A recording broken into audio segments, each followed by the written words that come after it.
जवाब नहीं होता। अध्यक्ष महोदय, मैं आपकी अनुमति से नियम 50 प्रस्ताव के माध्यम से सही होगा।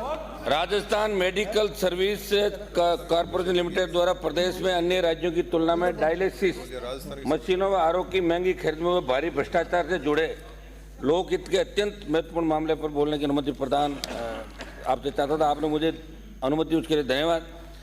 अध्यक्ष महोदय, आचार संहिता के अंदर जब पूर्ववर्ती सरकार चुनाव की घोषणा हो गई थी, आचार संहिता के अंदर Rajasthan medical services corporation limited द्वारा 182 सीएससी सहित जिला अस्पतालों में आरओ सहित 2 डायलिसिस मशीनों को खरीदने तो बिड वैल्यू 17.25 लाख रुपए रखी गई, जो कर्नाटक, गुजरात, महाराष्ट्र सहित अन्य राज्यों की तुलना में 2 लाख रुपए से लेकर 6 लाख रुपए तक ज़्यादा थी। अध्यक्ष महोदय, खास बात यह कि प्रधानमंत्री डायलिसिस योजना में वही मशीन है जिनकी कंपनी मॉडल और 3 साल मेंटेनेंस वाली है, जिन्हें हमारे पड़ोसी राज्यों ने खरीदा है, लेकिन उनकी कीमत 6 से 10 लाख रुपए तक कम थी।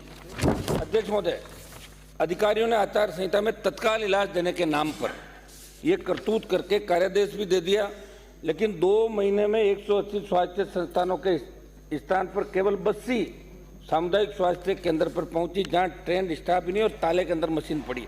अध्यक्ष महोदय, इस पूरे मामले के अंदर मैं आप की तरफ और सरकार का ध्यान आकर्षित कर रहा हूँ। मंत्री जी यहीं बैठे हैं।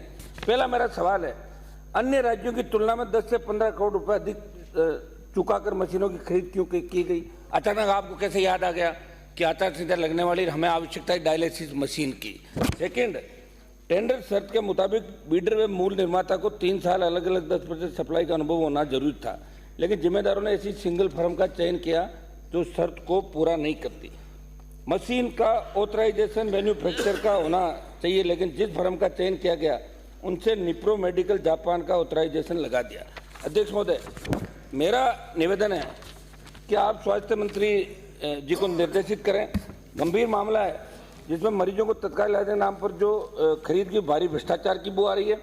पूर्ववर्ती जो कांग्रेस की सरकार थी, उसके स्वास्थ्य मंत्री थे, वो इस बात को लेकर ये कह रहे कि मेरे तो साइन ही नहीं है, सिग्नेचर नहीं फाइल के अंदर, जबकि मेरे पास वो कागज है, उस फाइल पे सिग्नेचर उनके। और 1 मिनट, उन्होंने आनंद फानन के अंदर ये मामला दिया। मेरी मांग है कि तमाम मामले को भ्रष्टाचार निरोधक ब्यूरो से आप जांच कराएं, क्योंकि आपने पहले चुनाव से पहले कहा था कि जहां भी भ्रष्टाचार पकड़ में आएगा हम उनको छोड़ेंगे नहीं। अध्यक्ष महोदय, मेरा निवेदन है कि इसके अंदर कुछ अफसर, आरएमएससी के एमडी, आपके अतिरिक्त मुख्य सचिव और जो मंत्री थे, अध्यक्ष महोदय मैं इतना तक कहूँगा, मंत्री जी के वहाँ तो एक ही बात थी, कोई जाता था तो कहते कमल से मिल लो, कमल से मिलो। एक भारी भ्रष्टाचार राजस्थान के अंदर हुआ था, हम सब परेशान थे, पीड़ित थे, कोई जाता ही नहीं था, खुली दुकान थी। मेरा निवेदन है अध्यक्ष महोदय, इस मामले में आप जवाब दिलाएं। इतना भारी भ्रष्टाचार वार सामने दिख रहा है, करोड़ों रुपए का भ्रष्टाचार, इस मामले को आप एसीबी को दिलवाएं। मेरा निवेदन है अध्यक्ष महोदय कि इस मामले में सरकार से जवाब दिलाएं। मंत्री जी मेरा आग्रह है अध्यक्ष महोदय, आप फरमाएं मंत्री जी को जवाब दे। साहब गंभीर मामला है, आप मामला इतना गंभीर है कि प्रूड मामला है साहब, प्रूड है ये मामला, प्रूड है। मंत्री देना चाह रहे हैं क्या? माननीय अध्यक्ष मंत्री महोदय, देना चाहे तो दे सकता है। माननीय अध्यक्ष महोदय, नाम लिया गया, वो पहले एक्सपंज कराए, उसके बाद में बात करें। सदस्य जो नहीं है उसका नाम एक्सपंज कीजिए। हाँ, बैठिए। माननीय अध्यक्ष महोदय, बैठिए, प्रसादी मीणा। बैठिए माननीय सदस्य। माननीय अध्यक्ष महोदय, कल ही एक प्रमुख